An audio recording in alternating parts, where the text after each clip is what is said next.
Let's look at the Lord in prayer. ದೇವರನ್ನ ದೃಷ್ಟಿಸಿ ನಾವು ಒಂದು ನಿಮಿಷ ಪ್ರಾರ್ಥನೆ ಮಾಡೋಣ. Our Father in heaven, we thank you and praise you for this blessed evening time. ಪರಲೋಕದಲ್ಲಿರುವ ನಮ್ಮ ತಂದೆಯೇ, ಅನುಗ್ರಹಿಸಲ್ಪಟ್ಟಂತ ಈ ಒಳ್ಳೆ ಸಾಯಂಕಾಲ ವೇಳೆಗಾಗಿ ನಾವು ನಿನಗೆ ಸ್ತೋತ್ರ ಮಾಡ್ತೇವೆ. You have given us precious time and opportunity to listen and study the Word of God. ನಿನ್ನ ವಾಕ್ಯವನ್ನ ನಾವು ಕಲಿಯುವುದಕ್ಕೆ ಒದಗಿಸಿಕೊಟ್ಟಂತ ಈ ಅಮೂಲ್ಯವಾದಂತ ಸಮಯಕ್ಕಾಗಿ ಮಾತ್ರವಲ್ಲ, ಈ ಅವಕಾಶಕ್ಕಾಗಿ ನಾವು ನಿನಗೆ ಸ್ತೋತ್ರ ಮಾಡ್ತೇವೆ. We pray for each one of the participants this evening and bless them and open their heart to accept the Word of God and put in practice what they learned in these days. ಇಲ್ಲಿ ಭಾಗವಹಿಸ್ತಾ ಇರುವಂತಹ ಪ್ರತಿಯೊಬ್ಬ ದೇವ ಮಕ್ಕಳಿಗಾಗಿ, ಮಗನಿಗಾಗಿ ನಾವು ಪ್ರಾರ್ಥನೆ ಮಾಡ್ತೇವೆ. ಅದನ್ನ ತುಂಬು ಹೃದಯದಿಂದ, ತೆರೆದ ಮನಸ್ಸಿನಿಂದ ಅದನ್ನು ಸ್ವೀಕಾರ ಮಾಡಿ ತಮ್ಮ ಜೀವಿತಗಳಲ್ಲಿ ಅದನ್ನ ಅಳವಡಿಸಿಕೊಂಡು ಅದನ್ನು ಪಾಲಿಸುವುದಕ್ಕೆ ನೀನು ಕೃಪೆ ನೀಡು. We pray that there is an attitude to listen your word and with an acceptable mind. ಹೌದು, ನಿನ್ನ ವಾಕ್ಯಗಳನ್ನ ನಾವು ಸ್ವೀಕಾರ ಮಾಡುವಂತ ಒಂದು ಮನಸ್ಸನ್ನ ನಮಗೆ ಅನುಗ್ರಹಿಸಲು. It's all for your glory and honor. ಇವೆಲ್ಲವೂ ನಿನ್ನ ಮಹಿಮೆಗೋಸ್ಕರ ಮಾತ್ರವಾಗಿರಲಿ. In Jesus' name we pray. Amen. Amen. ಯೇಸು ಕ್ರಿಸ್ತನ ಹೆಸರಿನಲ್ಲಿ ನಾವು ಪ್ರಾರ್ಥಿಸ್ತೇವೆ. Amen. Well, once again, greetings in the name of our Lord and Savior Jesus Christ. ಮತ್ತೊಮ್ಮೆ ನಮ್ಮ ರಕ್ಷಕನಾದ ಕರ್ತನಾದ ಯೇಸು ಕ್ರಿಸ್ತನ ನಾಮದಲ್ಲಿ ನಿಮ್ಮೆಲ್ಲರಿಗೂ ನಾನು ಶುಭಾಶಯಗಳನ್ನ, ವಂದನೆಗಳನ್ನ ಕೋರುವಂತವನಾಗಿದ್ದೇನೆ. Without leaving any other word of introduction, I want to straight away go into the subjects which we are dealing with. ಇವತ್ತು ನಾನು ಇನ್ನೇನು ಹೆಚ್ಚು ಪರಿಚಯ ನಾನು ಕೊಡೋದಕ್ಕೆ ಬಯಸದೆ ನೇರವಾಗಿ ನಮ್ಮ ಇವತ್ತಿನ ಅಧ್ಯಯನದ ವಿಷಯಕ್ಕೆ ನಾನು ಹೋಗೋದಕ್ಕೆ ನಾನು ಬಯಸ್ತೇನೆ. This evening we start with the post-tribulation view of rapture. ಸಂಜೆ ವೇಳೆಯಲ್ಲಿ ನಾವು ಸಂಕಟ ಕಾಲದ ನಂತರದಲ್ಲಿ ಎತ್ತಲ್ಪಡುವಿಕೆ, ಸಭೆಯು ಎತ್ತಲ್ಪಡುತ್ತದೆ ಎಂಬಂತ ಆ ಒಂದು ದೃಷ್ಟಿಕೋನದ ಬಗ್ಗೆ ಈ ಸಂಜೆ ವೇಳೆಯಲ್ಲಿ ನಾವು ಅಧ್ಯಯನ ಮಾಡಲಿಕ್ಕಿದ್ದೇವೆ. We could complete the mid-tribulation view some days past. ಈಗಾಗಲೇ ನಾವು ಸಂಕಟ ಕಾಲದ ಮಧ್ಯ ಅವಧಿಯಲ್ಲಿ ಎತ್ತಲ್ಪಡುವಿಕೆ ನಡೆಯುತ್ತದೆ ಎಂಬಂತ ಆ ಒಂದು ನಿಲುವಿನ ಬಗ್ಗೆ ನಾವು ಕಳೆದ ಹಿಂದಿನ ಸಂಚಿಕೆಗಳಲ್ಲಿ ನಾವು ಅದರ ಕುರಿತಾಗಿ ಅಧ್ಯಯನ ಮಾಡಿದ್ದೇವೆ. And tonight we are going to start with the post-tribulation view, and thereafter we continue with pre-tribulation view on the last. ಆದ್ರಿಂದ ಈ ರಾತ್ರಿ ವೇಳೆಯಲ್ಲಿ ನಾವು ಸಂಕಟ ಕಾಲದ ನಂತರದಲ್ಲಿ ಸಭೆಯು ಎತ್ತಲ್ಪಡುತ್ತದೆ ಎಂಬಂತ ಆ ಒಂದು ದೃಷ್ಟಿಕೋನವನ್ನ ಅಧ್ಯಯನ ಮಾಡಿ ತದನಂತರ ನಾವು ಮತ್ತೆ ಪುನಃ ಈ ಒಂದು ಸಂಕಟ ಕಾಲಕ್ಕಿಂತ ಮುಂಚೆ ಎತ್ತಲ್ಪಡುತ್ತದೆ, ಸಭೆಯು ಎತ್ತಲ್ಪಡುತ್ತದೆ ಎಂಬಂತ ಆ ಒಂದು ದೃಷ್ಟಿಕೋನದ ಮೇಲೆ ನಾವು ಅಧ್ಯಯನ ಮಾಡೋಣ. Post-tribulation view, from the very title itself we can grasp what the idea is all about. ಸಂಕಟ ಕಾಲದ ನಂತರದಲ್ಲಿ ಎತ್ತಲ್ಪಡುವಿಕೆ ನಡೆಯುತ್ತದೆ ಎಂಬಂತ ಈ ಒಂದು ಹೇಳಿಕೆ ನಾವು ಕೇಳುವಾಗಲೇ ಅದರ ಕುರಿತಾದಂತ ಒಂದು ಸೂಚನೆ ನಮಗೆ ಆ ಹೇಳಿಕೆಯಲ್ಲೇ ಸಿಗುವಂತದಾಗಿದೆ. This view says that the church will be on earth until the second advent of Jesus coming. ಈ ಒಂದು ನಿಲುವಿನ ಪ್ರಕಾರವಾಗಿ ಅದೇನಪ್ಪ ಅಂತಂದ್ರೆ, ಪ್ರಸ್ತುತ ಯುಗದ ಕೊನೆಯಲ್ಲಿ ಅಂದ್ರೆ ಯೇಸು ಕ್ರಿಸ್ತನ ಎರಡನೆಯ ಆಗಮನದ ಆ ಒಂದು ಸಂದರ್ಭದಲ್ಲಿ ಈ ಒಂದು ಎತ್ತಲ್ಪಡುವಿಕೆಯು, ಸಭೆಯು ಎತ್ತಲ್ಪಡುತ್ತದೆ ಎಂಬಂತ ಆ ಒಂದು ನಿಲುವನ್ನ ಹೊಂದಿರುವಂತದಾಗಿದೆ. The second phase of the second advent is supposed to take place at the end of the present age or the church age. ಈ ಪ್ರಸ್ತುತ ಯುಗದ ಕೊನೆಯಲ್ಲಿ ಕ್ರಿಸ್ತನ ಎರಡನೇ ಬರೋಣದ ಎರಡನೆಯ ಹಂತ ಈ ಪ್ರಸ್ತುತ ಯುಗದ ಕೊನೆಯಲ್ಲಿ ಸಂಭವಿಸಲಿಕ್ಕಿದೆ. That means the church will go through the tribulation period, entire period of tribulation. ಇದರ ಅರ್ಥ ಏನಪ್ಪಾ ಅಂತಂದ್ರೆ ಸಭೆಯು ಈ ಸಂಕಟ ಕಾಲದ ಸಂಪೂರ್ಣವಾದಂತ ಕಾಲಾವಧಿಯನ್ನ ದಾಟಿ ಹೋಗುತ್ತದೆ ಅಥವಾ ಅದನ್ನು ಅನುಭವಿಸ್ತಾರೆ ಎಂಬಂತ ನಿಲುವನ್ನ ಪ್ರತಿಪಾದಿಸುವಂತದ್ದಾಗಿದೆ. That means when Christ comes from heaven to the clouds and on way to earth, at that time church will be taken up, and that's called rapture. ಅಂದ್ರೆ ಯೇಸು ಕ್ರಿಸ್ತನು ಆತನು ಎರಡನೇ ಬಾರಿ ಆತನು ಭೂಮಿಗೆ ಬರುವಾಗ, ಆತನು ಮಧ್ಯಾಕಾಶದಲ್ಲಿ ಬರುವಾಗ್ಲ ಆ ಒಂದು ಸಂದರ್ಭದಲ್ಲಿಯೇ ಸಭೆಯು ಒಯ್ಯಲ್ಪಡುತ್ತದೆ ಅಥವಾ ಎತ್ತಲ್ಪಡುತ್ತದೆ ಎಂಬುದಾಗಿ ಹೇಳುವಂತ ಒಂದು ನಿಲುವಾಗಿದೆ. In short, it means the rapture and the revelation will take place at the same time or the same, both are same.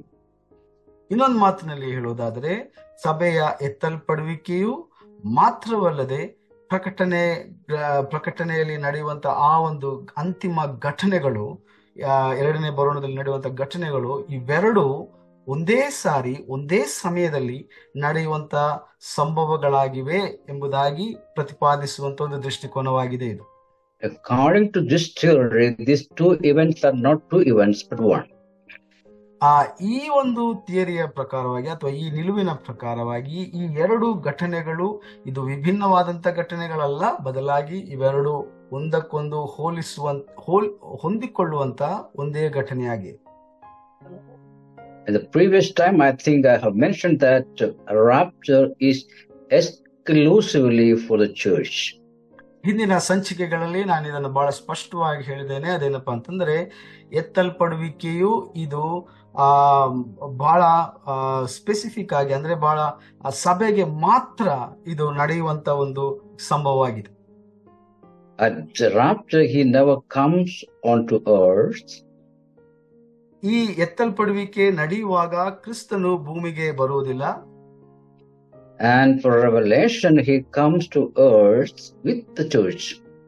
ಆದರೆ ಕ್ರಿಸ್ತನು ಬಹಿರಂಗವಾಗಿ ಆತನು ಪ್ರಕಟಿಸಲ್ಪಡುವಾಗ, ಆತನು ಭೂಮಿಗೆ ಪ್ರಕಟಿಸಲ್ಪಡುವಾಗ ಆ ಸಂದರ್ಭದಲ್ಲಿ ಆತನು ಸಭೆಯೊಂದಿಗೆ ಆತನು ಭೂಮಿಗೆ ಇಳಿದು ಬರುವವನಾಗಿದ್ದಾನೆ.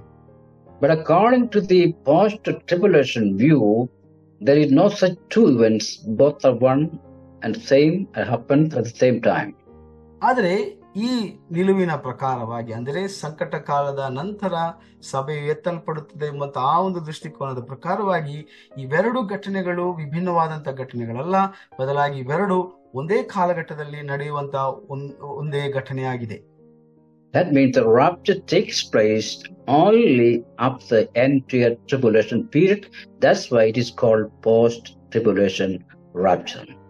ಅದರ ಅರ್ಥ ಈ ಒಂದು ಸಭೆಯು ಎತ್ತಲ್ಪಡುವಂಥದ್ದು ಈ ಸಂಕಟ ಕಾಲದ ಪೂರ್ಣಾವಧಿಗೊಂಡಾಗ ಮಾತ್ರ, ಅಂದ್ರೆ ಅದರ ಅಂತ್ಯದಲ್ಲಿ ಮಾತ್ರ ಈ ಎತ್ತಲ್ಪಡುವಿಕೆಯ ಸಂಭವ ನಡೆಯುತ್ತದೆ ಎಂಬುದಾಗಿ ಹೇಳುವಂತ ಒಂದು ನಿಲುವಾಗಿದೆ ಸಂಕಟ ಕಾಲದ ನಂತರದ ದೃಷ್ಟಿಕೋನ.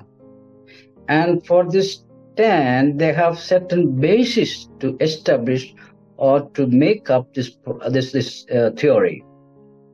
ಈ ಒಂದು ನಿಲುವನ್ನ ಹೊಂದಿದವರು, ಆ ನಿಲುವನ್ನ ಪ್ರತಿಪಾದಿಸುವಂತವರು, ಅದನ್ನ ಸಾಬೀತುಪಡಿಸುವುದಕ್ಕಾಗಿ ಅವರು ಕೆಲವೊಂದು ಆಧಾರಗಳನ್ನ ವಾಕ್ಯವಚನದ ಮೇಲೆಗೆ ಅವರು ಕೊಡುವಂತವರಾಗಿದ್ದಾರೆ. One of the basis is that the denial of dispensationalism and its distinctions. ಇದರ ಮುಖ್ಯವಾದಂತ ಒಂದು ವಾದ ಏನಪ್ಪಾ ಅಂತಂದ್ರೆ ಈ ಒಂದು ಡಿಸ್ಪೆನ್ಸೇಷನ್ ಅಂದ್ರೆ ಯುಗಗಳ ಆ ಒಂದು ವ್ಯಾಖ್ಯಾನದ ನಿರಾಕರಣೆ, ಅಂದ್ರೆ ಆ ಯುಗಗಳ ವ್ಯವಸ್ಥೆ ಏನಿದೆ ಅದರ ಆ ಒಂದು ವ್ಯಾಖ್ಯಾನದ ನಿರಾಕರಣೆ ಮಾಡುವಂಥದ್ದು ಮಾತ್ರವಲ್ಲದೆ ಅದರಲ್ಲಿ ವ್ಯತ್ಯಾಸಗಳು ಇವೆ ಎಂಬುದಾಗಿ ಅವರು ಹೇಳ್ತಾರೆ. Since they deny the dispensational periods and the distinctions of them, therefore they can praise the church only in the time of Jacob's trouble, as we read in Jeremiah 30:7. ಈ ಒಂದು ಕಾರಣದಿಂದ ಈ ಒಂದು ಯುಗಗಳಲ್ಲಿ ಯಾವ ರೀತಿಯಾಗಿ ಬೇರೆ ಬೇರೆ ಕಾಲಘಟ್ಟದಲ್ಲಿ ಅನೇಕ ಘಟನೆಗಳು ನಡೆಯಿತು ಸಭೆಯ ಯುಗಗಳಲ್ಲಿ ನಾವು ನೋಡ್ತೇವೆ. ಅದು ಮಾತ್ರವಲ್ಲದೆ ಅದರಲ್ಲಿ ಅನೇಕ ವ್ಯತ್ಯಾಸಗಳು ಇವೆ ಎಂಬುದಾಗಿ ಅವ್ರು ಹೇಳುವ ಕಾರಣದಿಂದ ಅವ್ರೇನ್ ಮಾಡ್ತಾ ಇದಾರೆ ಅಂದ್ರೆ ಯೆರೆಮೀಯ 37 ಪ್ರಕಾರವಾಗಿ ಸಭೆಯನ್ನ ಯಾಕೋಬನ ಸಂಕಟ ಕಾಲದಲ್ಲಿ ಅವರು ಅದನ್ನ ಇರಿಸ್ತಾರೆ. Another basis for their this position is denial of the distinction between Israel and the church. ಇನ್ನೊಂದು ಅವರ ಮುಖ್ಯವಾದ ಏನಪ್ಪಾ ಅಂತಂದ್ರೆ ಎರಡನೇದಾಗಿ ಇಸ್ರಾಯೇಲ್ ಮತ್ತು ಸಭೆಯ ನಡುವೆ ಇರುವಂತಹ ವ್ಯತ್ಯಾಸವನ್ನ ಇವರು ನಿರಾಕರಿಸ್ತಾರೆ. Because that means the very theory rests on the denials of the of these all these points. ಆದ್ರಿಂದ ಈ ವಾದ ಅಥವಾ ಈ ದೃಷ್ಟಿಕೋನ ಏನಿದೆ ಇದು ಬಹಳ ಪ್ರಾಮುಖ್ಯವಾಗಿ ಈ ಎರಡು ವಾದಗಳ ಮೇಲೆ ಅವರು ಪ್ರತಿಪಾದಿಸ್ತಾರೆ. ಅಂದ್ರೆ ಸಭೆ ಮತ್ತು ಇಸ್ರಾಯೇಲ್ ನಡುವೆ ಯಾವ ವ್ಯತ್ಯಾಸವಿಲ್ಲ ಎಂಬುದಾಗಿ ಅವರು ಹೇಳಿ ಅದನ್ನ ವಾದಿಸ್ತಾರೆ. Because they don't see separately the New Testament church and Israel. There is no distinction between church and the Israel. That's why that's another reason for this theory. ಅದರಿಂದ ಬಹಳ ಮುಖ್ಯವಾಗಿ ಅವರು ಹೊಸ ಒಡಂಬಡಿಕೆ ಸಭೆ ಮತ್ತು ಇಸ್ರಾಯೇಲ್ ಜನಾಂಗ ಇದೆರಡರ ನಡುವೆ ಯಾವ ವ್ಯತ್ಯಾಸವಿಲ್ಲ, ಇವೆರಡು ಒಂದೇ ಎಂಬುದಾಗಿ ಅವರು ಪ್ರತಿಪಾದಿಸುವ ಕಾರಣ ಅವರು ಈ ಒಂದು ನಿಲುವನ್ನ ಅಂದ್ರೆ ಎತ್ತಲ್ಪಡುವಿಕೆಯು ಸಂಕಟ ಕಾಲದ ನಂತರ ನಡೆಯುತ್ತದೆ ಎಂಬಂತ ಈ ಒಂದು ನಿಲುವನ್ನ ಅವರು ಹೊಂದಿದವರಾಗಿದ್ದಾರೆ. The third basis is the denial of the scripture concerning the nature and purpose of the tribulation period. Because the tribulation period has a nature and has a purpose, and they deny it. That is another basis for this theory. ಇನ್ನೊಂದು ಮುಖ್ಯವಾದ ಏನಪ್ಪಾ ಅಂತಂದ್ರೆ ಈ ಒಂದು ವ್ಯಾಖ್ಯಾನದ ಪ್ರಕಾರವಾಗಿ ಈ ಸಂಕಟ ಕಾಲದ ಅದರ ಸ್ವರೂಪ ಮತ್ತು ಅದರ ಉದ್ದೇಶ ಏನಿದೆ ಅವೆರಡನ್ನೂ ಸಹ ಅವರು ನಿರಾಕರಿಸುವಂತವರಾಗಿದ್ದಾರೆ. ಸೊ ಈ ಒಂದು ಕಾರಣದಿಂದ ಅವರು ಈ ಒಂದು ನಿಲುವನ್ನ ಹೊಂದುವಂತವರಾಗಿದ್ದಾರೆ. The tribulation periods in the scripture refers to us, or the words are used for this tribulation period is God's wrath, the judgment, indignation, trial, trouble, destruction to describe this period.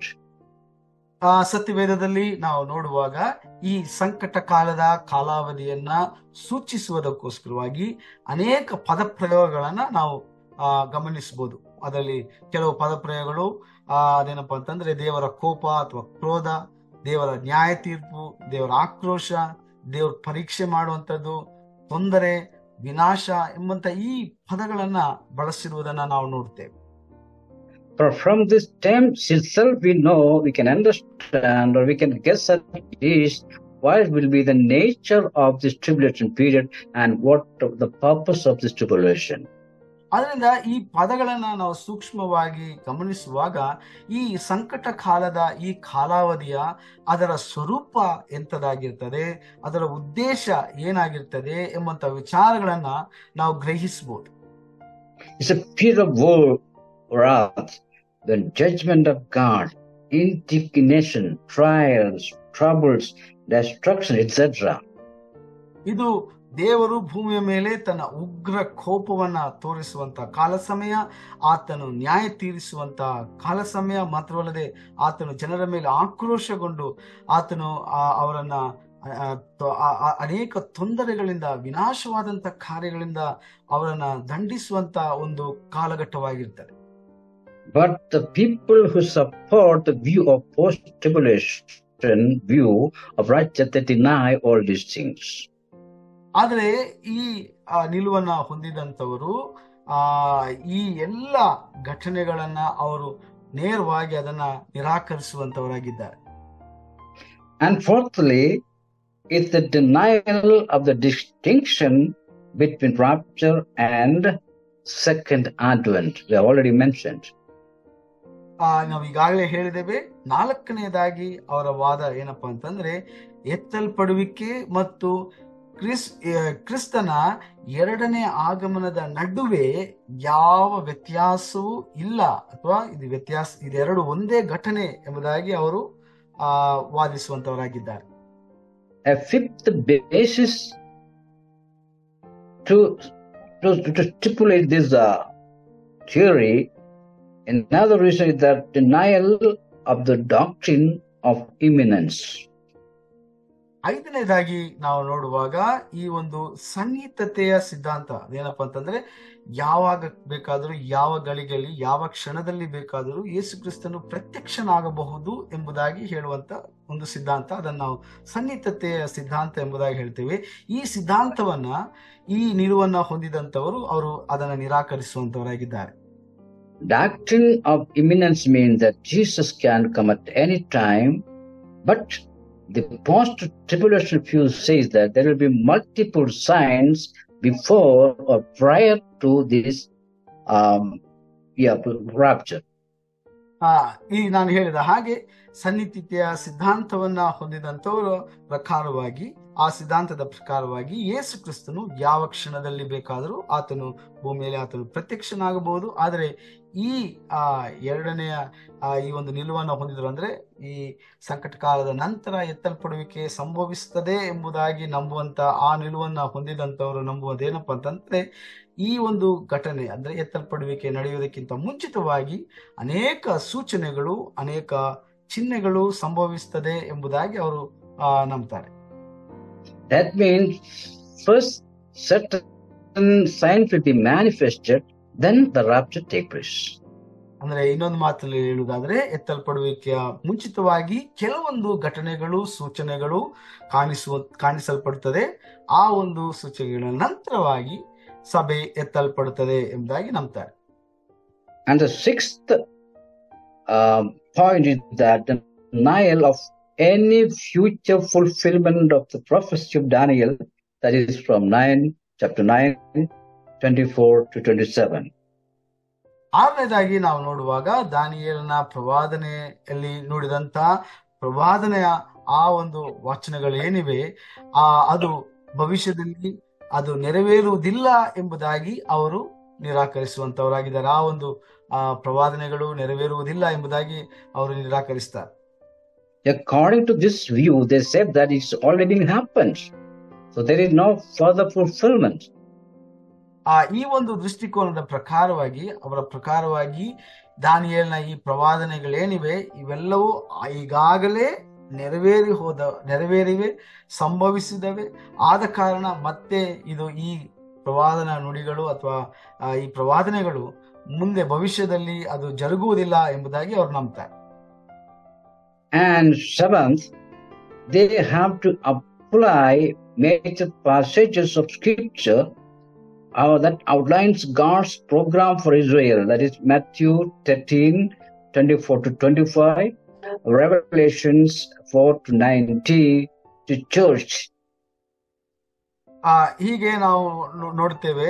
ಅಷ್ಟು ಮಾತ್ರವಲ್ಲ, ಏಳನೇದಾಗಿ ನಾವು ನೋಡ್ತೇವೆ, ಇಸ್ರಾಯೇಲರು ದೇವರ ಕಾರ್ಯಕ್ರಮವನ್ನ ವಿವರಿಸುವಂತಹ ಸತ್ಯವೇದದ ಪ್ರಮುಖವಾದಂತ ಭಾಗಗಳು ಅವ್ಯಾವೂ ಸಹ ಸಭೆಗೆ ಅದು ಅನ್ವಯಿಸುತ್ತದೆ ಎಂಬುದಾಗಿ ಅವರು ಪ್ರತಿಪಾದಿಸುವಂತವರಾಗಿದ್ದಾರೆ.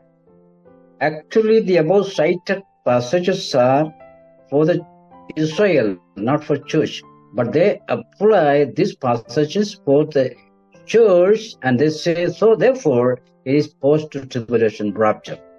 ಆದ್ರಿಂದ ಈ ಒಂದು ವಾಕ್ಯಗಳು, ಮತ್ತಾಯನ ಬರೆದ ಸುವಾರ್ತೆ 13ನೇ ಅಧ್ಯಾಯ, ಈ ವಾಕ್ಯಗಳೆಲ್ಲವೂ ಅಥವಾ ಪ್ರಕಟಣೆ ಪುಸ್ತಕದಲ್ಲಿ ಹೇಳಿರುವಂತಹ ಈ ವಾಕ್ಯಗಳು ಇವೆಲ್ಲವೂ ನಿಜವಾಗಲೂ ಇಸ್ರಾಯೇಲ್ ಜನಾಂಗಕ್ಕೆ, ಇಸ್ರಾಯೇಲ್ ದೇಶಕ್ಕೆ ಸಂಬಂಧಪಟ್ಟ ಹಾಗೆ ನಡೆಯುವಂತ ಅಥವಾ ಜರುಗುವಂತ ಘಟನೆಗಳಾಗಿವೆ. ಆದರೆ ಈ ವಾದವನ್ನ ಪ್ರತಿಪಾದಿಸುವಂತವರು ಅವ್ರು ಏನ್ ಹೇಳ್ತಾರೆ ಅಂದ್ರೆ, ಈ ವಾಕ್ಯಗಳೆಲ್ಲವೂ ಅದು ಸಭೆಗೆ ಅನ್ವಯವಾಗ್ತದೆ ಎಂಬುದಾಗಿ ಅವರ ವ್ಯಾಖ್ಯಾನ.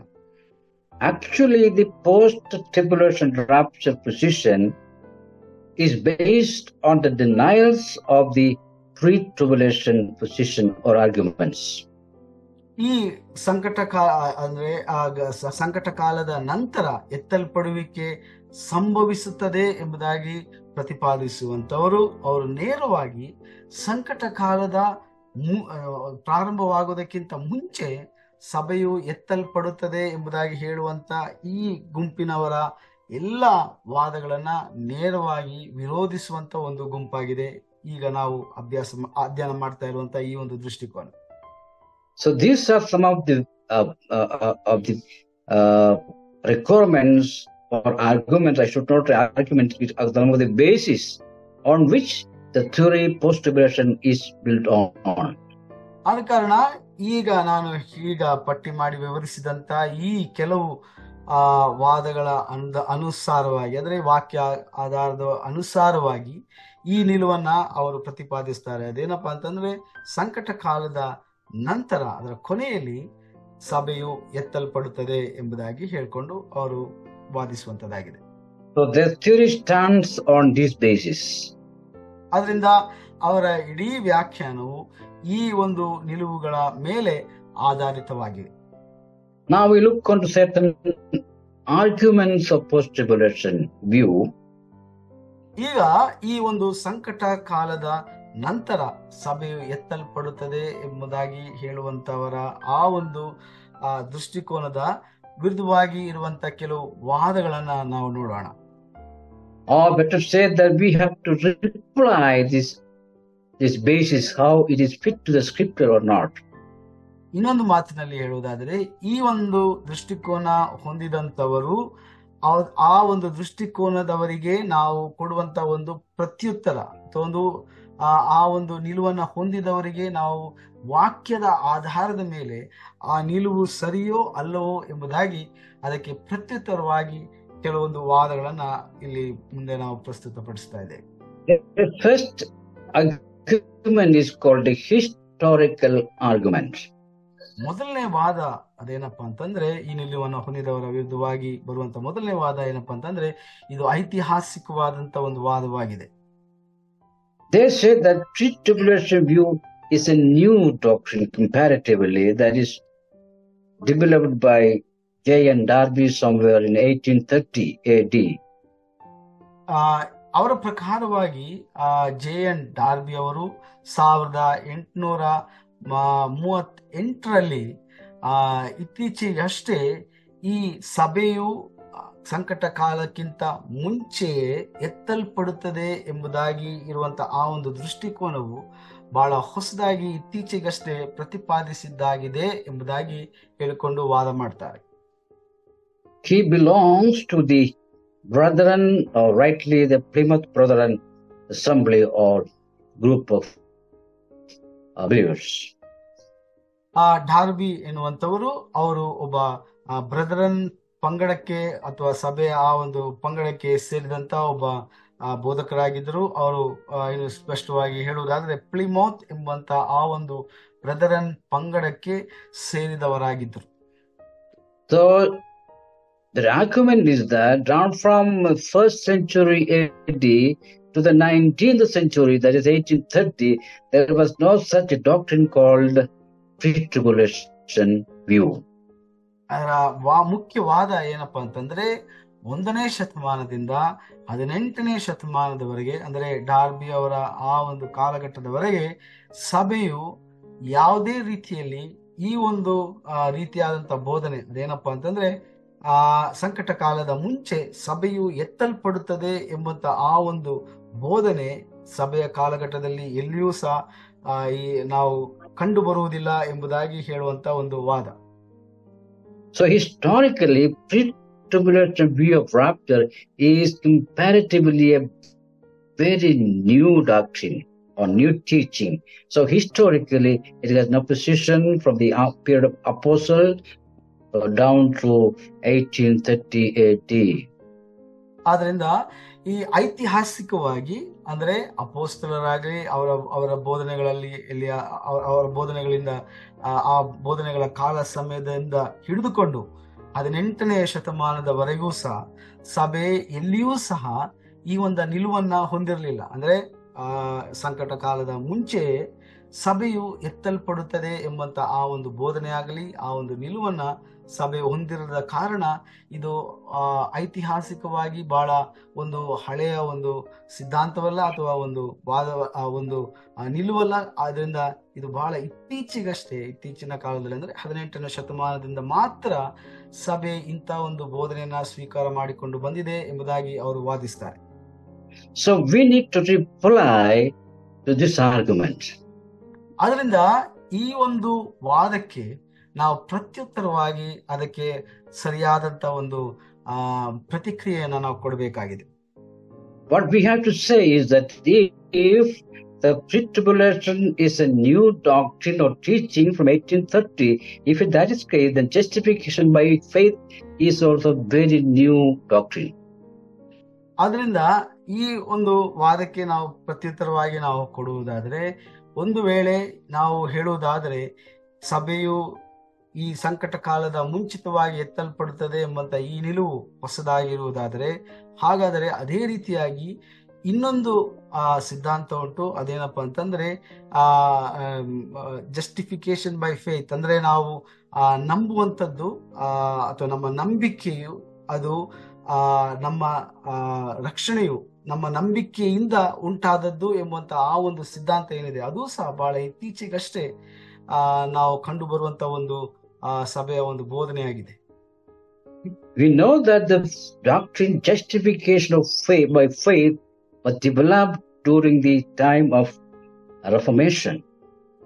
ನಮಗೆ ಗೊತ್ತಿದೆ, ನವೀಕರಣದ ಆ ಒಂದು ಕಾಲಘಟ್ಟದಲ್ಲಿ, ಮಾರ್ಟಿನ್ ಲೂಥರ್ನವರ ನವೀಕರಣದ ಆ ಒಂದು ಕಾಲಘಟ್ಟದಲ್ಲಿ ಈ ಜಸ್ಟಿಫಿಕೇಶನ್ ಬೈ ಫೇತ್ ಅಂದ್ರೆ ನಂಬಿಕೆಯ ಮೂಲಕವಾಗಿ ನೀತೀಕರಿಸಲ್ಪಟ್ಟವರಾಗಿದ್ದೇವೆ ಎಂಬಂತ ಆ ಒಂದು ಬೋಧನೆ ನಾವು ನೋಡ್ತೇವೆ. ನವೀಕರಣದ ಆ ಒಂದು ಯುಗದಲ್ಲಿ, ಸಭೆಯ ಯುಗದಲ್ಲಿ ಬಹಳ ಪ್ರಚಲಿತವಾಗಿ ಬಂದಂತ ಒಂದು ಬೋಧನೆಯಾಗಿದೆ.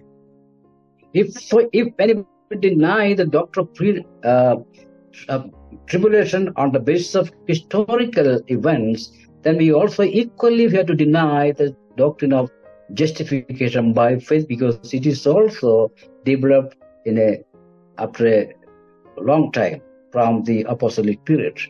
ಅದರಿಂದ ಈ ಒಂದು ಆಧಾರದ ಮೇಲೆ ನಾವು ಸಭೆಯು ಸಂಕಟ ಕಾಲದ ಮುಂಚೆ ಎತ್ತಲ್ಪಡುತ್ತದೆ, ಇದು ಬಹಳ ಹೊಸತಾದಂತ ಒಂದು ಬೋಧನೆ, ಇತ್ತೀಚೆಗಷ್ಟೇ ಬಂದಿರುವಂತ ಬೋಧನೆ ಎಂಬುದಾಗಿ ನಾವು ಅದನ್ನು ನಿರಾಕರಿಸುವುದಾದರೆ, ಅದೇ ಸಮಯದಲ್ಲಿ ನೀತೀಕರಣ ಅಂದ್ರೆ ನಂಬಿಕೆಯ ಮೂಲಕವಾಗಿ ನಮಗೆ ನೀತೀಕರಣ ಎಂಬುವಂತ ಆ ಒಂದು ನಿಲುವು, ನವೀಕರಣದ ಸಭೆಯ ಕಾಲಘಟ್ಟದಲ್ಲಿ ಬಂದಂತ ಆ ಒಂದು ನಿಲುವು ಅಥವಾ ಬೋಧನೆಯೂ ಸಹ ಬಹಳ ಇತ್ತೀಚೆಗಷ್ಟೇ ಬಂದದ್ದು, ಅದನ್ನೂ ಸಹ ಇದೇ ಆಧಾರದ ಮೇಲೆ ನಾವು ಅದನ್ನು ಸಹ ನಿರಾಕರಿಸಬೇಕಾಗಿ ಬರ್ತದೆ.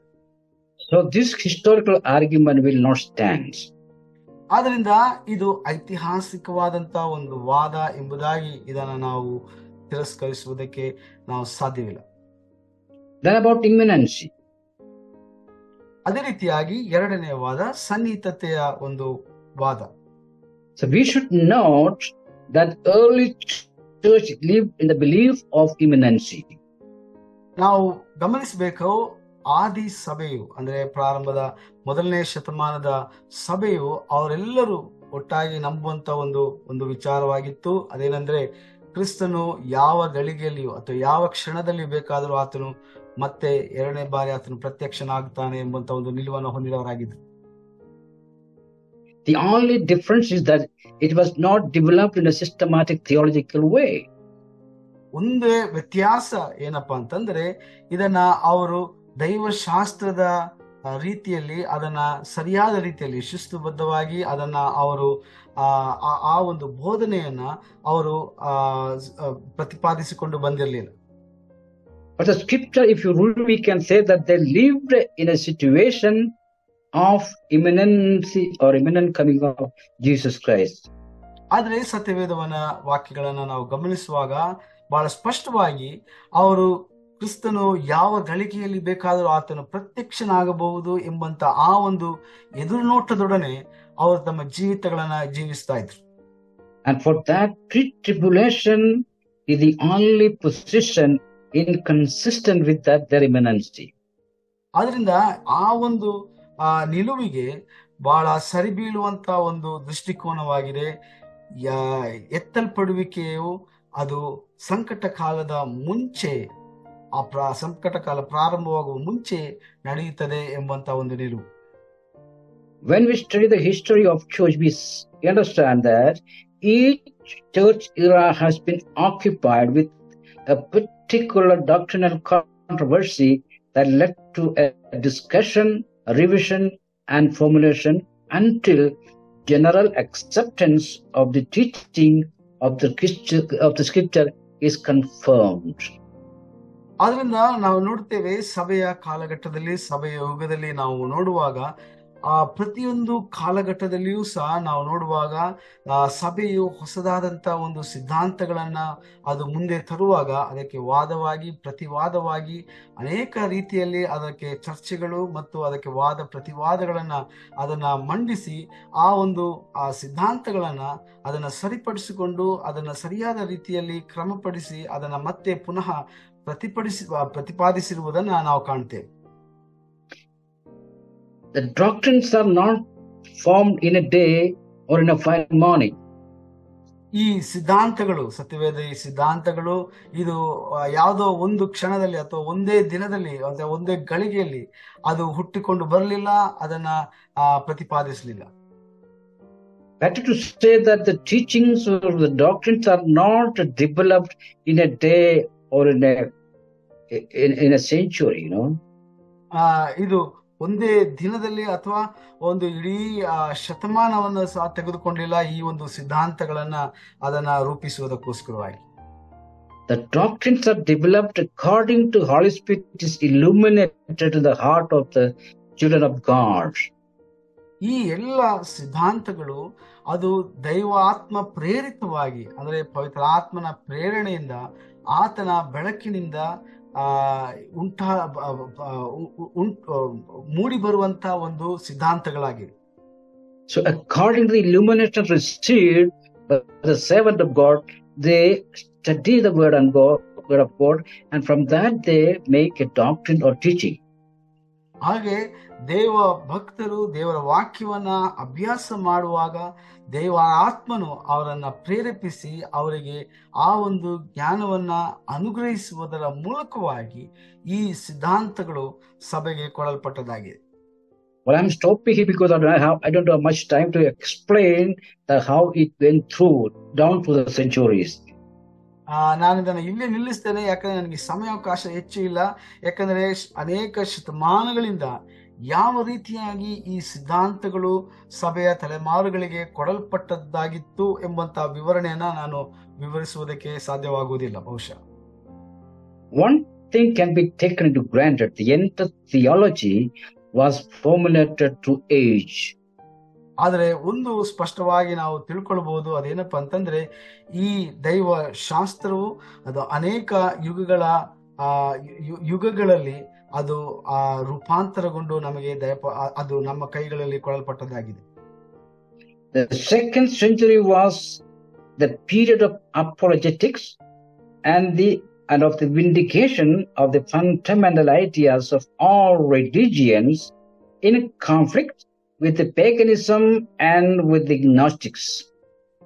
ನಾವು ನೋಡ್ತೇವೆ 2ನೆಯ ಶತಮಾನದಲ್ಲಿ, ಅಂದ್ರೆ ಸಭೆ ಪ್ರಾರಂಭವಾದಂತ ಆ ಒಂದು ಕಾಲಘಟ್ಟದಲ್ಲಿ, ಸಭೆ ಹೆಚ್ಚಾಗಿ ಬೆಳೀತಾ ಇದ್ದಂತ ಆ ಒಂದು ಕಾಲಘಟ್ಟದಲ್ಲಿ ನಾವು ನೋಡ್ತೇವೆ ಅಲ್ಲಿ ಅಪೋಲಜೆಟಿಕ್ಸ್ ಎಂಬುದಾಗಿ ಹೇಳ್ತೇವೆ. ಅಂದ್ರೆ ನಮ್ಮ ನಂಬಿಕೆಯನ್ನ ಯಾವ ರೀತಿಯಾಗಿ ನಾವು ಅದನ್ನ ಕಾಪಾಡಿಕೊಳ್ಳುವುದು, ಆ ನಂಬಿಕೆಗೆ ವಿರುದ್ಧವಾಗಿ ಬರುವಂತ ಪ್ರಶ್ನೆಗಳನ್ನ ನಾವು ಯಾವ ರೀತಿಯಾಗಿ ಅದನ್ನ ನಾವು ಸರಿಯಾದ ರೀತಿಯಲ್ಲಿ ಅದಕ್ಕೆ ಪ್ರತ್ಯುತ್ತರವನ್ನ ಕೊಡುವಂತದ್ದು ಎಂಬುದಾಗಿ ಹೇಳ್ತೇವೆ. ಅದು ಆ ಒಂದು ಕಾಲಘಟ್ಟದಲ್ಲಿ 2ನೇ ಶತಮಾನದಲ್ಲಿ ನಾವು ನೋಡ್ತೇವೆ ನಂಬಿಕೆಗೆ ವಿರುದ್ಧವಾದಂತ ಕಾರ್ಯಗಳು ಮಾತ್ರವಲ್ಲದೆ ಧಾರ್ಮಿಕವಾದಂತ ಕಾರ್ಯಗಳಲ್ಲಿ ನಾವು ನೋಡ್ತೇವೆ ಅನೇಕ ಗೊಂದಲಗಳು ನಡೀತಾ ಇತ್ತು. ಮಾತ್ರವಲ್ಲದೆ ಅನೇಕ ವಿರೋಧಗಳನ್ನ ನಾವು ಒಂದು ಧರ್ಮಕ್ಕೆ ಇನ್ನೊಂದು ಧರ್ಮಕ್ಕೆ ಘರ್ಷಣೆಗಳು ಉಂಟಾದಂತ ಒಂದು ಕಾಲಘಟ್ಟವಾಗಿತ್ತು. Paganism means the idea of worship of people of polytheistic beliefs, with many gods and all. This is paganism. And we have the monotheism, but that is the polytheism. Different gods, different idea, different worship. That's called paganism. ಈ ಒಂದು ಕಾಲಘಟ್ಟದಲ್ಲಿ ನಾವು ನೋಡುತ್ತೇವೆ ಅನೇಕ ದೇವರುಗಳನ್ನ ಅವರು ಆರಾಧನೆ ಮಾಡ್ತಾ ಇದ್ರು. ಆದ್ರೆ ನಮ್ಮ ನಂಬಿಕೆ ಪ್ರಕಾರವಾಗಿ ನಾವು ಒಬ್ಬನೇ ದೇವರನ್ನ ಆರಾಧನೆ ಮಾಡ್ತಾ ಇದ್ದೀವಿ. ಆದ್ರೆ ಆ ಒಂದು ಕಾಲಘಟ್ಟದಲ್ಲಿ ಅನೇಕ ದೇವರುಗಳನ್ನ ಅವರು ಆರಾಧನೆ ಮಾಡ್ತಾ ಇದ್ರು. ಇವುಗಳು ಸಹ ನಾವು ಅದನ್ನ ನಾವು ನೋಡ್ತೇವೆ. And Gnosticism means that salvation is achieved by certain kind of knowledge. ಇನ್ನೊಂದು ಒಂದು ದುರ್ಬೋಧನೆ ಇತ್ತು. ಅದೇನಪ್ಪಾ ಅಂತಂದ್ರೆ ರಕ್ಷಣೆಯನ್ನ ನಿಮ್ಮ ಜ್ಞಾನದ ಮೂಲಕವಾಗಿ, ಅಂದ್ರೆ ಜ್ಞಾನೋದಯದ ಮೂಲಕವಾಗಿ ರಕ್ಷಣೆಯನ್ನ ಪಡ್ಕೊಳ್ಬಹುದು ಎಂಬುದಾಗಿ ಅವರು ಇನ್ನೊಂದು ದುರ್ಬೋಧನೆಯನ್ನು ಸಹ ಒಂದು ಅಥವಾ ಧರ್ಮ ಅಂತಾನೆ ಹೇಳ್ಬೋದು, ಆ ರೀತಿಯಾಗಿ ಒಂದು ಧರ್ಮ ಇತ್ತು. The apostles are writing against this in the epistles. When you read, you can find it. ಈ ಎಲ್ಲ ದುರ್ಬೋಧನೆಗಳಾಗಲಿ ಅಥವಾ ಈ ಬೇರೆ ರೀತಿಯಾದಂತ ಧರ್ಮದ ಒಂದು ಯೋಚನೆಗಳಾಗಲಿ ಅವುಗಳೆಲ್ಲ ಕುರಿತಾಗಿ ಅಥವಾ ಅದರ ವಿರುದ್ಧವಾಗಿ ನಾವು ನೋಡ್ತೇವೆ. ಪೌಲನು ತನ್ನ ಪತ್ರಿಕೆಗಳಲ್ಲಿ ಬಹಳ ಸವಿಸ್ತಾರವಾಗಿ ಅದನ್ನ ವಿವರಿಸುವುದನ್ನು ನಾವು ನೋಡ್ತೇವೆ. The next developmental stage was in the theological system. That is theologically proper. The Christian, that is theologically proper means the Christian doctrine of God and especially the Trinity. ನಂತರ ನಾವು ನೋಡುತ್ತೇವೆ, ನಂತರದ ಮೂರನೇ ಹಂತದಲ್ಲಿ ನಾವು ನೋಡುತ್ತೇವೆ ದೈವಶಾಸ್ತ್ರ ಯಾವ ರೀತಿಯಾಗಿ ಅದರ ರೂಪುಗೊಳ್ಳುತ್ತದೆ ಎಂಬುದನ್ನ ನಾವು ನೋಡುತ್ತೇವೆ. ಅದರಲ್ಲಿ ಮುಖ್ಯವಾಗಿ ಈ ಒಂದು ಕ್ರಿಸ್ತತ್ವದ ಕುರಿತಾಗಿರುವಂತ ಆ ಒಂದು ಸಿದ್ಧಾಂತವನ್ನ ನಾವು ನೋಡುವಂತವರಾಗಿದ್ದೇವೆ. The third period was covered by the monarchical, Arian and Macedonian controversies of the 3rd and 4th centuries. ಈ ಒಂದು ಕಾಲಘಟ್ಟದಲ್ಲಿ 3ನೇ ಮತ್ತು 4ನೇ ಶತಮಾನದಲ್ಲಿ ಹೆಚ್ಚಾಗಿ ರಾಜರುಗಳು ಅಥವಾ ಅರಸರುಗಳು ಆಳಿದಂತ ಒಂದು ಕಾಲಘಟ್ಟ. ಆರಿಯನ್ಸ್ ಅವರು ಮತ್ತು ಈ ಕಾಲಾವಧಿಯಲ್ಲಿ ಹೆಚ್ಚಾಗಿ ಅವರು ಆಳ್ವಿಕೆ ಮಾಡಿದಂತ ಒಂದು ಸಮಯವಾಗಿತ್ತು. All these are heresies. ಇವೆಲ್ಲವೂ ನಾವು ನೋಡ್ತೇವೆ ದುರ್ಬೋಧನೆಗಳಾಗಿತ್ತು. Monarchism means that they denied the distinction of the person in the divinity. That is monarchism.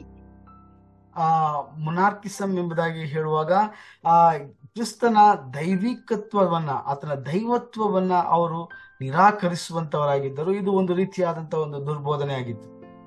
Another is the Arianism. That is, Christ is a created being, not truly divine. That is their view. I'm telling in short. ಒಂದು ವಿಚಾರ ಏನಪ್ಪಾ ಅಂತಂದ್ರೆ ಏರಿಯನಿಸಂ ಎಂಬುದಾಗಿ ಅವರ ದುರ್ಬೋಧನೆ ಏನಿತ್ತಪ್ಪ ಅಂತಂದ್ರೆ ಕ್ರಿಸ್ತನು ಆತನು ಮನುಷ್ಯನಾಗಿದ್ದನು, ಆತನು ದೈವ ಪುರುಷನಾಗಿರ್ಲಿಲ್ಲ ಅಥವಾ ಆತನ ಯಾವುದೇ ರೀತಿಯಾದಂತ ದೈವಿಕತ್ವ ಆತನಲ್ಲಿ ಇರಲಿಲ್ಲ ಎಂಬುದಾಗಿ ಅವರು ಪ್ರತಿಪಾದಿಸುವಂತರಾಗಿದ್ದಾರೆ. Macedonian controversy is denial of full personhood and divinity of the Holy Spirit. ಇನ್ನೊಂದು ಮೆಸಿಡೋನಿಸಂ ಎಂಬುದಾಗಿ ಇರುವಂತ ಇನ್ನೊಂದು ರೀತಿಯಾದಂತ ಒಂದು ದುರ್ಬೋಧನೆ ಆಗಿತ್ತು. ಆ ದುರ್ಬೋಧನೆ ಪ್ರಕಾರವಾಗಿ ಪವಿತ್ರಾತ್ಮನನ್ನ ಆತನಿಗೆ ಇದ್ದಂತ ದೈವಿಕತ್ವವನ್ನು ಸಹ ಅವರು ನಿರಾಕರಿಸ್ತಾ ಇದ್ರು. Holy Spirit, according to them, was created by a Son, so it is subordinate to Father and Son.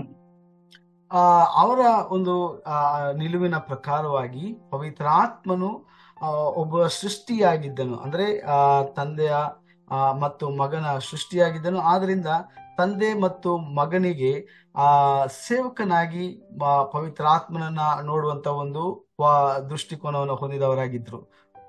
All these kinds of heresy were circulating in the 3rd and 4th centuries. ಅದರಿಂದ 3ನೇ ಮತ್ತು 4ನೇ ಶತಮಾನದಲ್ಲಿ ಈ ರೀತಿಯಾದಂತ ಅನೇಕ ದುರ್ಬೋಧನೆಗಳು ಸಭೆಯ ಮಧ್ಯದಲ್ಲಿ ಬಹಳ ಪ್ರಚಲಿತವಾಗಿತ್ತು. Next, period is theology is succeeded by anthropology. ಅದಾದ ನಂತರ ನಾವು ನೋಡ್ತೇವೆ ದೈವಶಾಸ್ತ್ರ, ಥಿಯಾಲಜಿ ಎಂಬುವಂಥದ್ದನ್ನ ನಾವು ನೋಡ್ತೇವೆ. ಆಂಥ್ರೋಪಾಲಜಿ ಎಂಬಂತ ಆ ಒಂದು ಶಾಸ್ತ್ರ ಅದು ಬಹಳ ಪ್ರಚಲಿತವಾಗುವುದನ್ನ ನಾವು ನೋಡ್ತೇವೆ. Anthropos in Greek means man or human being. So anthropology is a science of study of man. ಆಂಥ್ರೋಪೋಸ್ ಎಂಬುದಾಗಿ ಹೇಳುವಂತ ಪದ ಗ್ರೀಕ್ ಪದ, ಅದನ್ನ ಮನುಷ್ಯನಿಗೆ ಬಳಸುವಂತ ಒಂದು ಪದವಾಗಿದೆ. ಆದ್ರಿಂದ ಈ ಆಂಥ್ರೋಪಾಲಜಿ ಎಂಬುದಾಗಿ ಹೇಳುವಾಗ ಮನುಷ್ಯನ ಕುರಿತಾಗಿ ಅಧ್ಯಯನ ಮಾಡುವಂತ ಒಂದು ಶಾಸ್ತ್ರವಾಗಿತ್ತು. So anthropology is a systematic study of humanity, understanding evolutionary origins, humans as a species, etc. ಅದರಿಂದ ಈ ಆಂಥ್ರೋಪಾಲಜಿ ಎಂಬುದಾಗಿ ಹೇಳುವಾಗ ಮಾನವರು ಯಾವ ರೀತಿಯಾಗಿ ಅವರು ರೂಪಾಂತರಗೊಂಡು ಬಂದರು, ಯಾವ ರೀತಿಯಾಗಿ ಅವರು ಈ ಒಂದು ಸೃಷ್ಟಿಯ ಆ ಒಂದು ಯುಗಗಳಲ್ಲಿ ಅವರು ಬದಲಾಗ್ತಾ ಬರ್ತಾರೆ ಎಂಬಂತ ಆ ಒಂದು ಅಧ್ಯಯನವನ್ನ ಮಾಡುವಂತ ಒಂದು ಶಾಸ್ತ್ರವಾಗಿದೆ ಈ anthropology ಎಂಬುವಂಥದ್ದು. In the beginning of 5th century by Augustine and Pelagian, controversies in which the center interest shift from God to man. ಅಲ್ಲಿ ನಾವು ನೋಡ್ತೇವೆ 6ನೇ ಶತಮಾನಕ್ಕೆ ನಾವು ಬಂದಾಗ ಅಲ್ಲಿ ನಾವು ನೋಡ್ತೇವೆ ಅಗಸ್ಟಿನ್ ಎಂಬುವಂತವರು ಅವರು ಬಹಳ ಪ್ರಾಮುಖ್ಯವಾದಂತಹ ವಾದಗಳನ್ನ ಪ್ರತಿಪಾದಿಸ್ತಾರೆ ದೇವರ ಮತ್ತು ಮನುಷ್ಯನ ನಡುವೆ ಇರುವಂತಹ ಆ ಒಂದು ವ್ಯತ್ಯಾಸಗಳ ಕುರಿತಾಗಿ. Augustine stand with that all people have inherited broken relationship to God due to Adam's sin. ಅವರ ಪ್ರಕಾರವಾಗಿ ಆದಾಮನ ಪಾಪದ ನಿಮಿತ್ತವಾಗಿ, ಆತಮನ ಮೊದಲೇ ಮನುಷ್ಯನು ಅವನ ಪಾಪದ ನಿಮಿತ್ತವಾಗಿ ದೇವರ ಸಂಬಂಧವನ್ನ ದೇವರೊಟ್ಟಿಗಿದ್ದಂತಹ ಆ ಸಂಬಂಧವನ್ನ ಅವರು ಮುರಿದುಕೊಂಡಿದ್ದಾರೆ ಎಂಬಂತಹ ವಾದವನ್ನ ಹೇಳ್ತಾನೆ. Whereas Pelagian believed that sin is a choice, not an inheritance, it is an act of own will. ಆದರೆ ಪೆಲಾಜಿಯನ್ ಎಂಬಂತವರು ಅವರು ಬೇರೆ ಒಂದು ದೃಷ್ಟಿಕೋನವನ್ನು ಹೊಂದಿದಂತವರಾಗಿದ್ದರು. ಅವರ ಪ್ರಕಾರವಾಗಿ ಈ ಪಾಪ ಎನ್ನುವಂಥದ್ದು ಅದು ನಾವು ನಮ್ಮ ಪಿತೃಗಳಿಂದ ನಾವು ಅದನ್ನ ಪಡ್ಕೊಂಡು ಬಂದಂತ ಒಂದು ಸಂಗತಿಯಾಗಿದೆ ಎಂಬುದಾಗಿ ಅವರು ಅದನ್ನ ಹೇಳ್ತಾರೆ. ಅದು ನಮ್ಮ ಆಯ್ಕೆ ಅಲ್ಲ, ಅಂದ್ರೆ ನಾವಾಗಿ ಮನುಷ್ಯರು ಅದನ್ನ ಆಯ್ದುಕೊಂಡದ್ದಲ್ಲ ಎಂಬುದಾಗಿ ಅವರು ವಾದಿಸ್ತಾರೆ. So from the death of Augustine, Church entered into a long distracting series of Christological controversies: Nestorian, Eutychians, Monophysites, Monolithics, etc. till 7th century. ಅದರಿಂದ ಅಗಸ್ಟಿನ್ ಅವರ ಕಾಲಘಟ್ಟದಿಂದ 6ನೇ ಶತಮಾನದಿಂದ 7ನೇ ಶತಮಾನದವರೆಗೆ ನಾವು ನೋಡ್ತೇವೆ ಸಭೆಯು ಅನೇಕ ರೀತಿಯಾದಂತಹ ಒಂದು ಗೊಂದಲಮಯವಾದಂತಹ ಸಿದ್ಧಾಂತಗಳನ್ನ ಪಡೆದುಕೊಳ್ಳುವುದನ್ನ ನಾವು ನೋಡ್ತೇವೆ. Nestorianism is the denial of the reality of incarnation of Christ is represented God inspired man rather than as God made man. That was their controversy, you know. So ನೆಸ್ಟೋರಿಯನ್ ಎಂಬಂತ ಆ ಒಂದು ವಾದದ ಪ್ರಕಾರವಾಗಿ ಬಹಳ ಅದು ಸಹ ಒಂದು ದುರ್ಬೋಧನೆ ಆಗಿತ್ತು. ಅದರ ಪ್ರಕಾರವಾಗಿ can you come again? They denied the reality of incarnation of Christ. ಯೇಸು ಕ್ರಿಸ್ತನ ಆತನ ಮನುಷ್ಯಾವತಾರವನ್ನ ಅವರು ನಿರಾಕರಿಸುವಂತವರಾಗಿದ್ರು. They say Christ is a God inspired man rather than God man or God made man. ಆದ್ರಿಂದ ಕ್ರಿಸ್ತನು ಅವನು ದೈವಾತ್ಮ ಪ್ರೇರಿತನಾಗಿ ಇದ್ದನು, ದೈವಾತ್ಮ ಪ್ರೇರಿತನಾಗಿ ಬಂದನು ಎಂಬುದಾಗಿ ಅವರು ಹೇಳ್ತಾರೆ. ಆದ್ರಿಂದ ಅವನು ತಾನೇ ಅವನು ಮನುಷ್ಯನಾಗಿದ್ದನು, ಆದ್ರಿಂದ ಅವನು ದೈವಿಕತ್ವ ಅವನಲ್ಲಿ ಏನು ಇರಲಿಲ್ಲ ಎಂಬುದಾಗಿ ಹೇಳ್ಕೊಂಡು ಅವರು ವಾದಿಸುವಂತವರಾಗಿದ್ರು. That is a Nestorian controversy. ಇದು ನೆಸ್ಟೋರಿಯನ್ ಎಂಬಂತವನು ಸೃಷ್ಟಿ ಮಾಡಿದಂತ ಇನ್ನೊಂದು ಕಾಂಟ್ರವರ್ಸಿ ಆಗಿದೆ. Then the next we see the Eutychianism. ನಂತರ ನಾವು ನೋಡ್ತೇವೆ ಯೂಟಿಕ್ಯಾನಿಸಂ ಎಂಬುದಾಗಿ. That is Jesus as one person with one nature. ಅಂದ್ರೆ That is the ಯೇಸು ಕ್ರಿಸ್ತನು ಒಬ್ಬ ವ್ಯಕ್ತಿಯಾಗಿ ಆತನಿಗೆ ಒಂದೇ ಗುಣಲಕ್ಷಣ ಇರುವಂತದ್ದು ಎಂಬುದಾಗಿ ಹೇಳ್ಕೊಂಡು ವಾದಿಸುವಂತ ಒಂದು ದುರ್ಬೋಧನೆ ಆಗಿತ್ತು. Then is a monophysite. There is a monophysitism. Christ has only one nature, that is divine. Human nature absorbed in the divine nature. That was their stance. ಇನ್ನೊಂದು ದುರ್ಬೋಧನೆ ನಾವು ನೋಡ್ತೇವೆ, ಮೊನೋಫಿಟಿಸಮ್. Is that right? ಇಲ್ಲಿ ನಾವು ನೋಡ್ತೇವೆ ಕ್ರಿಸ್ತನು ದೈವಿಕತ್ವವನ್ನ ಹೊಂದಿದವನಾಗಿದ್ದನು, ಆದ್ರೆ ಅವನಿಗೆ ಒಂದೇ ಗುಣಲಕ್ಷಣ ಇತ್ತು, ಅದು ದೈವಿಕತ್ವವಾಗಿತ್ತು ಎಂಬಂತ ಒಂದು ದುರ್ಬೋಧನೆಯನ್ನ ನಾವು ನೋಡ್ತೇವೆ. So Nestorian came, then monophysite, then monothelite. Monothelitism is Christ has only one energy and one will. That was their stand. That is monothelitism. ಮೊನೋಥೆಲಿಟಿಸಮ್ ಎಂಬುದಾಗಿ ನಾವು ನೋಡ್ತೇವೆ. ಅಂದ್ರೆ ಕ್ರಿಸ್ತನಿಗೆ ಒಂದೇ ಶಕ್ತಿ ಇತ್ತು ಎಂಬಂತ ಒಂದು ವಾದವಾಗಿತ್ತು. So historically we cannot deny. That's why we explained all this. In historical ground we cannot deny the pre-tribulation view because it's a comparatively new teaching. ಆದ್ರಿಂದ ನಾವು ನೋಡ್ತೇವೆ ಐತಿಹಾಸಿಕವಾಗಿ ನಾವು ಈ ಒಂದು ನಿಲುವು, ಅಂದ್ರೆ ಸಭೆಯು ಸಂಕಟ ಕಾಲಕ್ಕಿಂತ ಮುಂಚೆ ಎತ್ತಲ್ಪಡುತ್ತದೆ ಎಂಬಂತ ಈ ಒಂದು ನಿಲುವೇನಿದೆ, ಇದು ಬಹಳ ಇತ್ತೀಚಿನವಾದಂತ ಒಂದು ನಿಲುವು ಎಂಬುದಾಗಿ ನಾವು ಅದನ್ನ ತಿರಸ್ಕರಿಸುವುದಕ್ಕೆ ಸಾಧ್ಯವಿಲ್ಲ. The saints of God, servants of God has to study the scripture and they have to encounter with these situations, and then from scripture they develop doctrines and teachings. So it takes time. ಆದ್ರಿಂದ ದೇವರ ಬೋಧಕರು ಈ ಒಂದು ವಿಚಾರಗಳನ್ನ ಸತ್ಯವೇದದಿಂದ ಅವರು ಕೂಲಂಕುಷವಾಗಿ ಅದನ್ನ ಅಧ್ಯಯನ ಮಾಡಿ ಇದನ್ನ ಬಹಳ ಆಳವಾಗಿ ಆ ವಿಚಾರಗಳನ್ನ ಅವರು ಅಧ್ಯಯನ ಮಾಡಿದ ನಂತರವೇ ಈ ಒಂದು ಸಿದ್ಧಾಂತಗಳನ್ನ ಅವರು ಪ್ರತಿಪಾದಿಸುವುದಕ್ಕೆ ಸಾಧ್ಯ. In the present day, even today, you can see, if you watch us, if you have an observatory mind, then you can see many kinds of things are going around.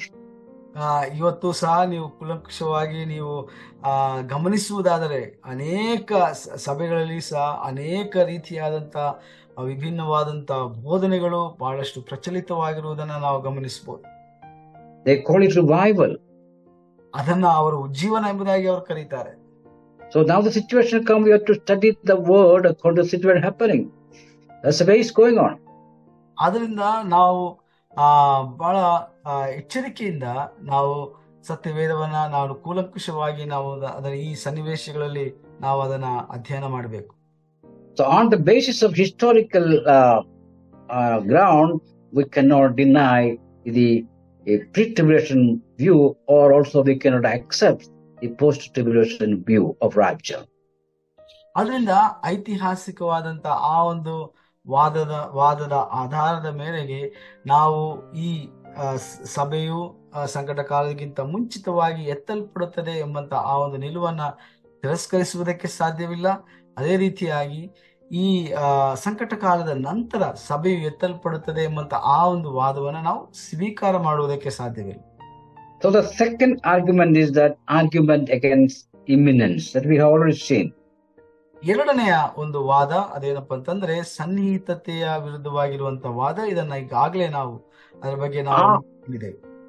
Our reply is that if imminence of rapture is true and scriptural, then church must rapture before the tribulation. ನಮ್ಮ ಒಂದು ವಾದ ಏನಪ್ಪಾ ಅಂತಂದ್ರೆ ಈ ಒಂದು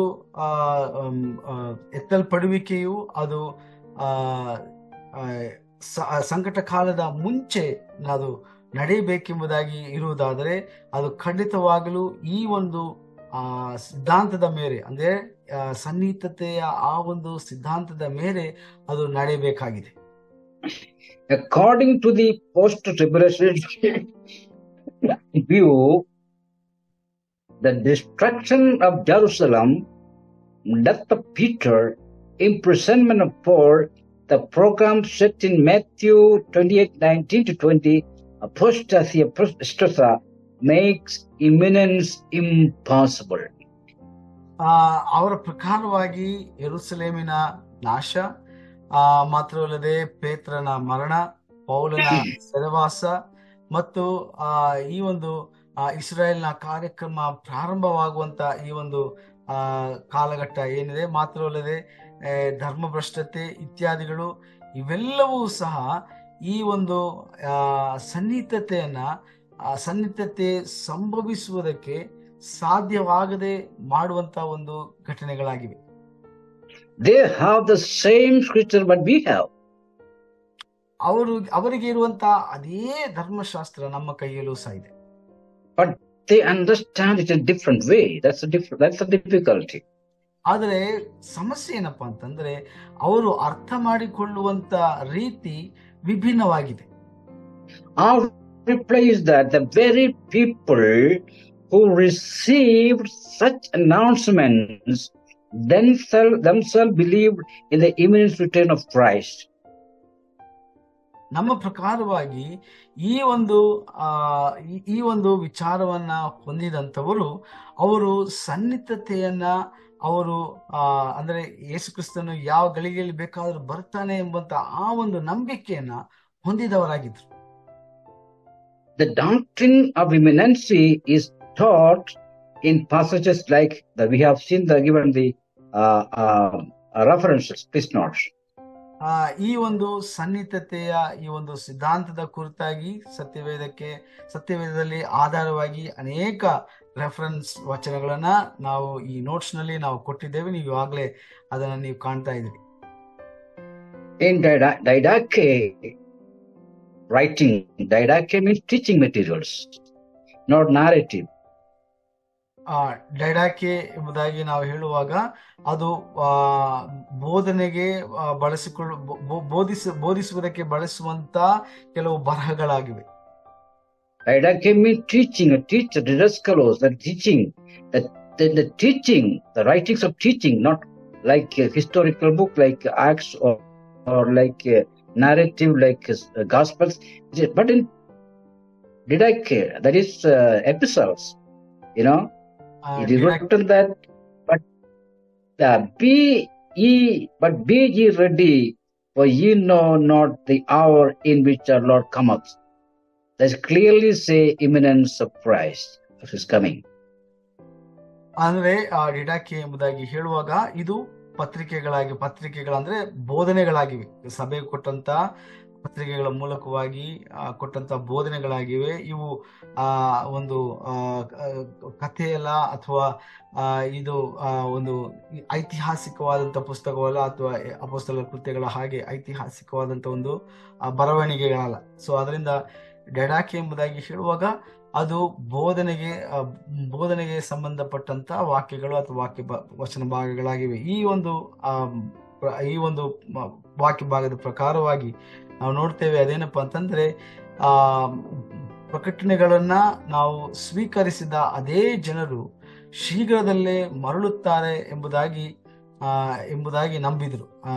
so ಅದರಿಂದ ಈ ಒಂದು ವಾಕ್ಯದ ಪ್ರಕಾರವಾಗಿ ಕ್ರಿಸ್ತನು ಯಾವ ಗಳಿಗೆಯಲ್ಲಿ ಬೇಕಾದರೂ ಆತನು ಬರುತ್ತಾನೆ ಎಂಬಂತದನ್ನ ಬಹಳ ಸ್ಪಷ್ಟವಾಗಿ ಇಲ್ಲಿ ಸೂಚಿಸಿರುವುದನ್ನ ನಾವು ನೋಡ್ತೇವೆ.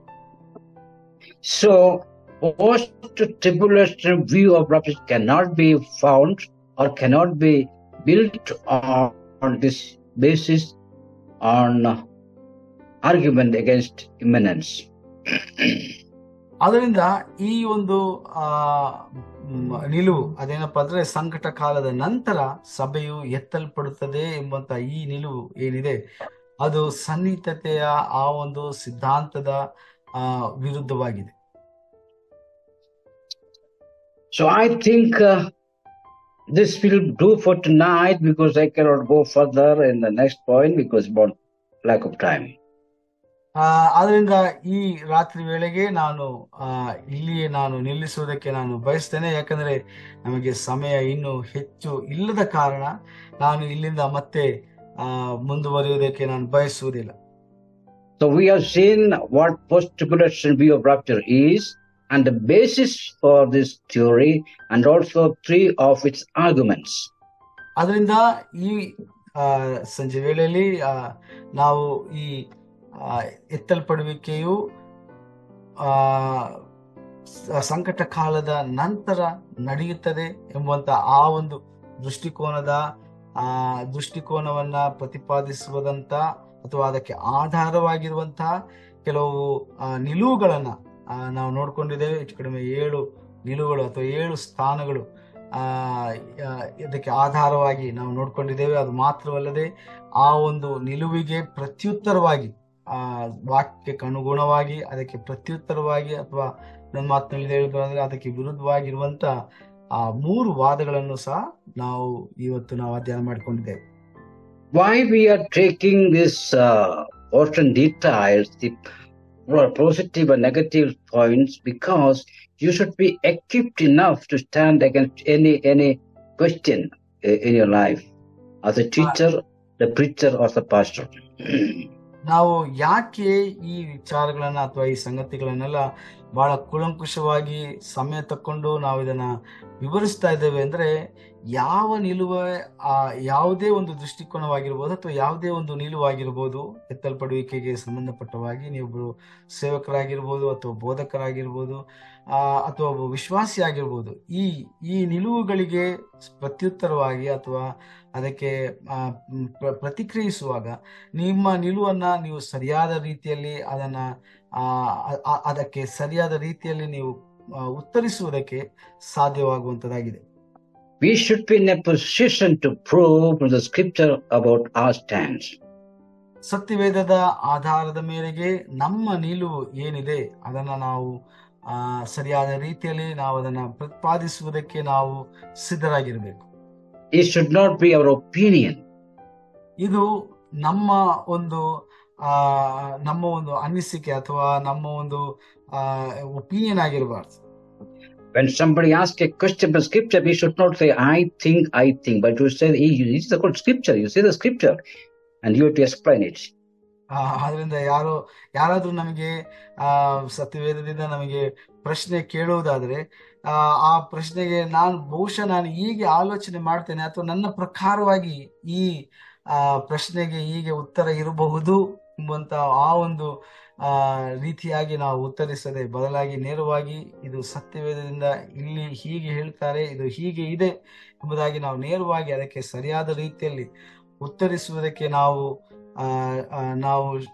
ಸಿದ್ಧರಾಗಿರಬೇಕು. Thank you for listening. Let's pray.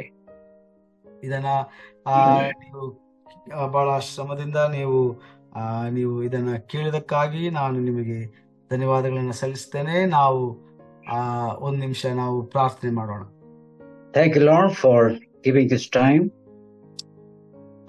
ತಂದೆಯೇ, ಅನುಗ್ರಹಿಸಲ್ಪಟ್ಟಂತ ಈ ಸಮಯವನ್ನ ನಮಗೆ ಒದಗಿಸಿ ಕೊಟ್ಟದಕ್ಕಾಗಿ ನಾವು ನಿನಗೆ ಸ್ತೋತ್ರ ಮಾಡ್ತೇವೆ. Thank you, Lord, for all the servants of God who are listening. ಕೇಳ್ತಾ ಇರುವಂತ ಎಲ್ಲ ದೇವ ಜನರಿಗಾಗಿ ನಾವು ಸ್ತೋತ್ರ ಮಾಡ್ತೇವೆ.